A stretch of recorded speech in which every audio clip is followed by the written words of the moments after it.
Everyone, কেমন আছো? আশা করি সবাই খুব ভালো আছো আর আমিও খুব ভালো আছি। প্রিয়াঙ্কাস ব্লগে সবাইকে স্বাগত।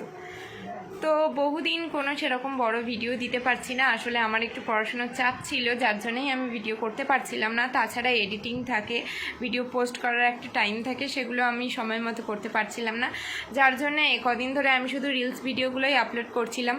তো আমার যেহেতু এটা রান্নার পেজ না, এটা আমার যেহেতু ডেইলি ব্লগের পেজ, তো সেই জন্যে আমি আজকে একটা রান্না করব, সেটা আমি ব্লগ ভিডিওর মাধ্যমেই তোমাদেরকে দেখাচ্ছি। তো আমার স্টাইলে আমি একটু মাংস রান্না করব, তো দেখতে থাকো। আর ভালো লাগলে অবশ্যই একটা লাইক কমেন্ট শেয়ার করে দিও।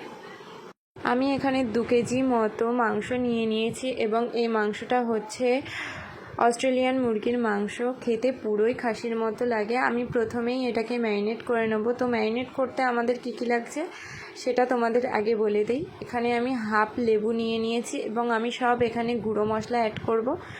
তো গুঁড়ো মশলার এখানে পেঁয়াজ দিয়ে দিয়েছি, আর জিরের গুঁড়ো, লঙ্কার গুঁড়ো, কাশ্মীরি লঙ্কার গুঁড়ো, হলুদ, লবণ আর কিছুটা পরিমাণে তেল দিয়ে আমি ভালোভাবে এটাকে ম্যারিনেট করে রেখে দেবো। এবং ম্যারিনেট করে রাখার 1 ঘন্টা পরে আমি রান্না করতে যাব। তো আমি ভালোভাবে আগে এগুলোকে ম্যারিনেট করে রেখে দিই। তোমরা যতটা ভালো ম্যারিনেট করে রেখে দেবে তোমাদের মাংস ঠিক ততটাই টেস্ট হবে।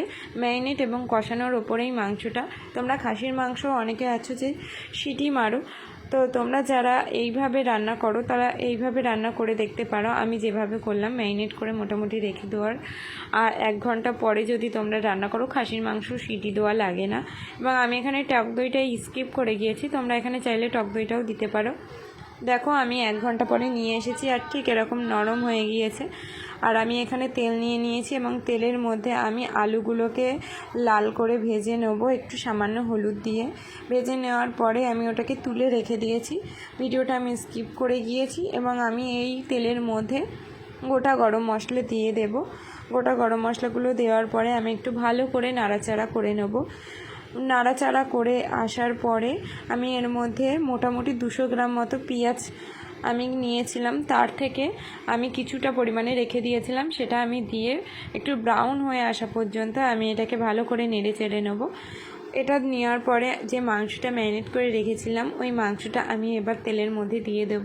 আর তোমরা সবসময় তেলটা চেষ্টা করবে অনেকটা পরিমাণে গরম করার, মানে যতটা পরিমাণে গরম হয় তার থেকেও একটু বেশি গরম করার চেষ্টা করবে এবং আলুগুলো দিয়ে দেবে।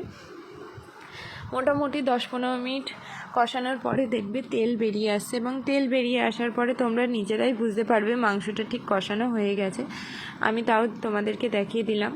তো মাংসটা হয়ে যাওয়ার পরে তোমরা লাস্টে এতে কিছুটা পরিমাণে কাশ্মীরি লঙ্কার গুঁড়ো অ্যাড করবে এবং মিট মশলা অ্যাড করবে। করার পরে এই যে একটু ঝোলটা টেনে আসলে নামিয়ে নিলেই রেডি মাংস।